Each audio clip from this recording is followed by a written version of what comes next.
Hello दोस्तों, welcome back to my channel जहां हम लाते हैं ऐसी माइंड ब्लोइंग स्टोरीज जो आपके रोंगटे खड़े कर देती हैं। आज की वीडियो में हम बात करेंगे एक ऐसे मिस्टीरियस और टेरिफाइंग टेल के बारे में जिसका टाइटल है द जायंट ऑफ कांधार। तो दोस्तों, हमारी दास्तां की शुरुआत एक पॉपुलर पैरानॉर्मल रेडियो शो में आए एक गेस्ट से शुरू होती है। शो का नाम था कोस्ट टू कोस्ट AM। तो ये बात है 7 नवंबर 2005 वाले दिन की। एक ऑथर और कॉन्स्पिरेसी थ्योरिस्ट स्टीफन ने क्लेम किया कि एक एयरफोर्स पायलट ने उसे सीक्रेट बताया एक महामानव का जिसने US मरीन से युद्ध किया। यही स्टोरी बाद में 2016 में यूट्यूब पर ऑथर और रिसर्चर LA मार्जुली ने पॉपुलर कर दी। मार्जुली ने उस एनोनिमस पायलट का इंटरव्यू लिया था जिसे वो सिर्फ द शूटर के नाम से बुलाते थे। सालों तक ये बंदा चुप रहा, एक नॉन डिस्क्लोजर अग्रीमेंट के तहत जो उसने क्लेम किया कि पेंटागन ने फोर्स किया था उसे साइन करने के लिए। तो ये बात है साल 2002 की, जब अफगानिस्तान में अमेरिका का ऑपरेशन इंड्योरिंग फ्रीडम चल रहा था। ये खतरनाक ऑपरेशन कंधार अफगानिस्तान के पहाड़ी इलाके में चल रहा था, जहां अमेरिकन सोल्जर्स तालिबान और अल कैदा के ठिकानों को ढूंढ रहे थे। इसी ऑपरेशन के दौरान एक US आर्मी का पेट्रोल स्क्वाड जो रूटीन मिशन पे था सडनली वैनिश हो जाता है। पूरी टीम गायब हो गई, ना कोई रेडियो कांटेक्ट, ना कोई निशान। आर्मी की हाई कमांड काफ़ी शॉक में थी क्योंकि ये एरिया बहुत डेंजरस था। यहाँ पे तालिबान के लड़ाके जगह जगह भरे पड़े थे। फिर डिसाइड होता है कि एक स्पेशल ऑपरेशन टास्क फोर्स भेजी जाए। ये थे एलीट सोल्जर्स जो कि M4 कार्बाइन, स्नाइपर राइफल और हैवी फायर पावर से पूरी तरह से लैस थे। फिर ये टीम पहुंचती है रिमोट माउंटेन्स में जहां लास्ट नोन लोकेशन थी उसी मिसिंग पेट्रोल यूनिट की। तो उसने बताया कि जैसे ही वो लोग ट्रेल पे चढ़े उन्हें वहां पे बहुत ही अजीब मंजर दिखा।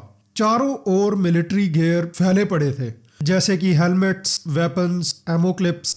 और फिर आगे बढ़ते हुए वो पहुंच जाते हैं एक बड़े से केव के एंट्रेंस पर। केव के बाहर इंसानी हड्डियां बिखरी पड़ी थी, लगता है जैसे कोई मैसेकर हुआ हो। सोल्जर्स अलर्ट हो जाते हैं और अपने वेपन्स को तुरंत रेडी कर लेते हैं। उस सोल्जर ने यह भी बताया कि वहां की स्मेल ऐसी लगी जैसे लाशें सड़ रही हों। गवाही के मुताबिक टीम ने केव के अंदर यानी कि केव की एंट्रेंस में क्रीप किया। तभी एक सोल्जर जिसका नाम सिर्फ डैन बताया गया आगे बढ़ा एंट्रेंस की तरफ, और फिर वो कहता है कि अचानक केव से बाहर एक हॉरिफाइंग जायंट निकलता है जो ऑफ कोर्स किसी इंटेलिजेंस ब्रीफिंग का हिस्सा तो नहीं हो सकता, जो ना तो इंसान था और ना ही जानवर, बल्कि एक अजीबोगरीब जायंट या ह्यूमनॉइड क्रीचर था। अंधेरों में से अचानक बड़ी चीज ने बहुत गुस्से से जबरदस्त अटैक कर दिया। विटनेस के मुताबिक वो करीब 12 से 15 फुट लंबा था। उसके बाल आग की तरह लाल थे, घुंघराली दाढ़ी और हाथ में 6 उंगलियां थी और जबड़े में तीखे लंबे दांत थे। उसके हाथ में एक भारी भाला या स्पीयर था और वो बर्छी एक छोटे से पेड़ जितनी बड़ी थी, जैसे कोई एंशिएंट वॉरियर खुद आ गया हो लड़ने। फिर वो जायंट एक भयानक गर्जना के साथ चार्ज करता है सोल्जर्स पे और एक ही पल में उसने उस भाले को डैन के आर पार कर दिया और डैन वही मारा गया। बस फिर क्या था, पूरी टीम ने M4 कार्बाइन्स गोलियों की बारिश कर दी जो कि ट्रेनिंग का एक स्टैंडर्ड था। लेकिन भाई ये तो आउट ऑफ सिलेबस था, वो दानव इतनी गोलियां खाकर भी नहीं गिरा। विटनेस बताता है कि उसने कई राउंड्स झेल लिए जैसे कुछ हुआ ही ना हो। सोल्जर्स ने बाद में बताया कि वो लगातार 30 सेकंड तक फायर करते रहे, जो कि फुल फायर फाइट में नॉर्मल सोल्जर्स की ऐसी फायरिंग तो बिल्कुल होश उड़ा के रख देती है। लेकिन एक सोल्जर ने M107 Barrett .50 calibre sniper rifle उठाई, मतलब जिसका शॉट इंजन ब्लॉक तक चीर देता है, और आखिरकार वो विशाल दैत्य गिर पड़ा। पहाड़ पर अचानक फिर से एक खामोशी सी छा गई। सोल्जर्स उस बॉडी के पास खड़े थे, ये समझने की कोशिश कर रहे थे कि यार ये भला है क्या, उन्होंने आखिर किसको मार डाला। बताया गया कि उसका वेट करीब 1100 पाउंड्स था, यानी कि 500 किलो के आसपास।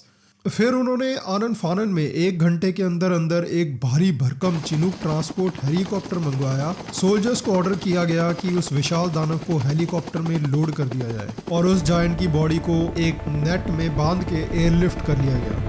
लेकिन ये स्टोरी यहीं ख़त्म नहीं होती। बॉडी को ले जाने के बाद मिलिट्री ने पूरे इंसिडेंट को कवर अप कर दिया सोल्जर्स को वार्न किया गया कुछ ना बताने को, लेकिन बॉडी कहाँ गई कोई नहीं जानता। कोई सीक्रेट बेस में, जैसे कि बदनाम एरिया 51, जहाँ यूएस गवर्नमेंट हर तरह के एक्सपेरिमेंट्स करती है। मतलब ऑफिशियली वो कभी एग्जिस्ट ही नहीं किया। कुछ लोग कहते हैं कि ये सिर्फ एक इंसान था जिसकी हाइट अबव एवरेज थी, लेकिन एक इंसान जितना मर्जी लंबा हो, एक गोली में तो भाई ढेर हो ही जाता है। जायंट्स के किस्से तो बहुत पहले से मशहूर हैं, जैसे कि डेविड और गोलियत की कहानी, जिसमें गोलियत एक फिलिस्तीन जायंट होता है। इंडिया में भी अगर आप देखोगे, महाभारत और रामायण में बड़े बड़े जायंट्स की बातें आती हैं, जैसे कि कुंभकर्ण। एले मार्जूली और कुछ रिसर्चर्स इसे एक नेफिलिम बताते हैं।